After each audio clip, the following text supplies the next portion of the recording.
Catatan apa saja pemirsa untuk dunia pendidikan di Kota Bandung di tahun 2024 ini? Untuk membahasnya lebih lanjut, di studio kami sudah hadir Ketua Komisi D DPRD Kota Bandung, Bapak Haji Iman Lestariono, SSI, dan beliau biasa dipanggil Kang Iman. Assalamualaikum, Kang Iman. Waalaikumsalam. Sehat, Kang? Alhamdulillah. Hatur nuhun sudah hadir di studio Indonesia Bar, Kang. Sami-sami. Baik, ini sudah mendekati di akhir tahun 2024, tentunya banyak sekali catatan yang ada di rekan-rekan legislatif, terutama kita akan membahas khusus di malam hari ini adalah soal dunia pendidikan di Kota Bandung. Kalau Kang Iman sendiri melihat seperti apa sebetulnya progres dari program yang sudah direncanakan, lalu juga implementasi di tahun 2024 ini seperti apa?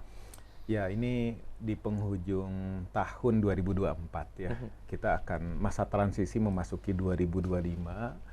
Di 2024 di Badan Anggaran kita sedang mengevaluasi berapa serapan anggaran dari setiap dinas, kemudian juga apa yang bisa kita rencanakan untuk tahun 2025. Nah, khusus terkait dengan pendidikan, kita mendapatkan beberapa keluh kesah ya, curhatan di Kota Bandung yang sempat agak viral itu. Ada satu SD 26 yang memang dihaki oleh ahli waris keluarga gitu ya. Kemudian dan SMP 60 yang dua kelasnya harus belajar di luar pakai tenda. Itu Kang Ivan. Oke, baik. Itu yang sempat viral, itu adalah soal sengketa lahan ya. Betul. Ini terkait juga bangunan SD N26, lalu juga SMP 60 yang sempat dikatakan katanya belajar di DPR ya Pak ya, di bawah pohon rindang seperti itu. Di bawah tenda biru. Nah, di bawah tenda biru ini tepatnya. Baik. Nah, melihat seperti itu, tetapi catatan apa lagi yang juga tampaknya sudah diimplementasikan oleh rekan-rekan di eksekutif seperti itu, tetapi juga masih menjadi PR bersama nih. Ya, saya di Komisi D yang terkait dengan pendidikan kesejahteraan ini baru masuk periode yang kedua ini. Sebelumnya saya di Komisi C bagian infrastruktur ya.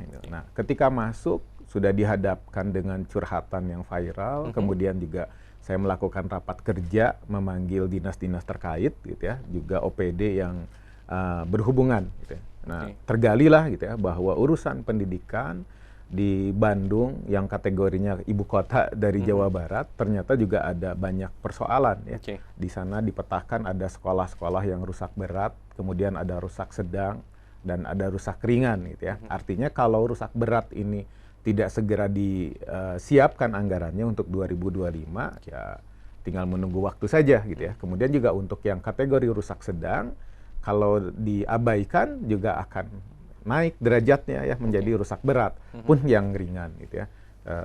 Tidak kurang dari 8 sekolah untuk di tingkat SMP dan mungkin SD lebih banyak lagi ya kasusnya untuk kategori menengah dan berat ya gitu saya pikir. Nah, ini harus bertahap.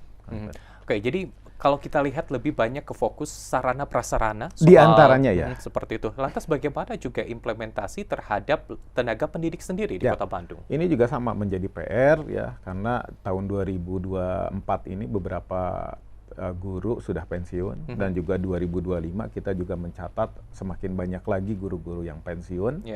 Dan sisi yang lain, recruiting mereka, ASN, P3K ini kan diatur oleh pusat ya gitu. Kemudian juga untuk honorer kita sudah tidak diperbolehkan lagi gitu. Nah, ini dilematis ya di sini buah si malakama yang kalau tidak kita antisipasi bisa jadi proses KBM bukan hanya Kota Bandung saya pikir ya gitu.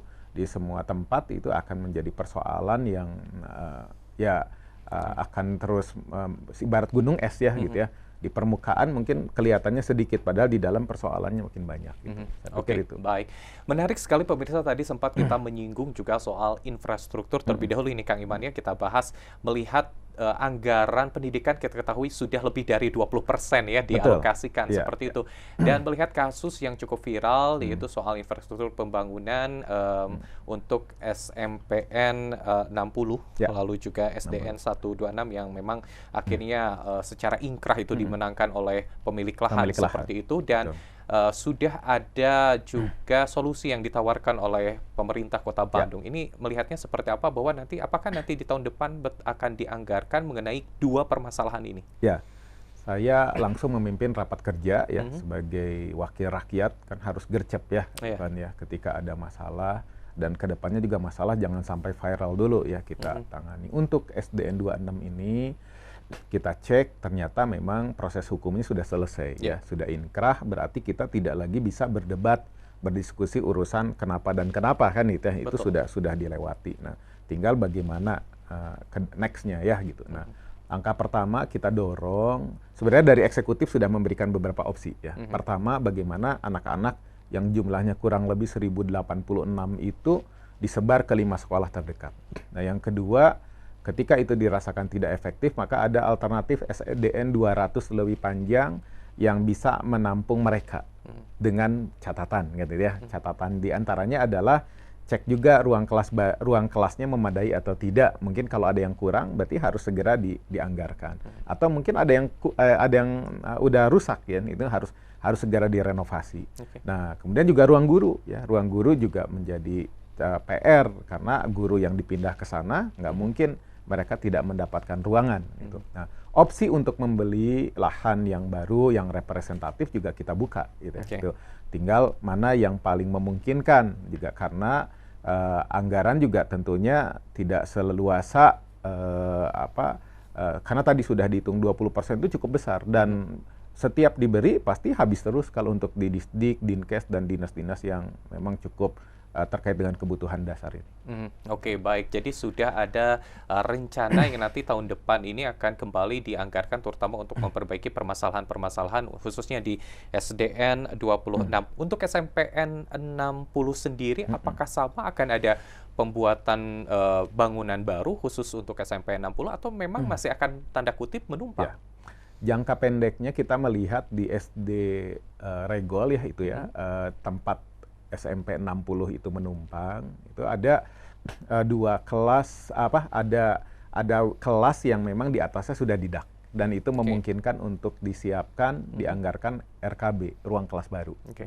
Ruang kelas baru ya bisa 2 sampai 4 lah ruangan yang bisa dibangun di sana. Ini jangka pendeknya demikian. Nah, kemudian jangka menengahnya kita sudah gali dari bagian aset, ternyata ada lahan Pemkot yang awalnya lahan Pemprov, ya sempat juga ada sengketa di pengadilan tapi dimenangkan, kemudian secara hak guna pakainya diberikan ke Pemkot, dan itu yang kita siapkan untuk bisa dibangun gitu ya, dan insya Allah secara luasan lahan memadai dan secara jarak juga masih dalam satu wilayah kelurahan, jadi cukup kondusif. Baik, menarik. Pemirsa, soal pendidikan di Kota Bandung, ada satu hal yang juga biasanya banyak dikeluhkan adalah soal pendidikan di tingkat SMA. Namun, kewenangan itu berada di provinsi. Lantas bagaimana komunikasi antara pemerintah kota ataupun juga DPRD Kota Bandung dan juga pemerintah Provinsi Jawa Barat? Kita akan hadirkan perbincangannya setelah jeda.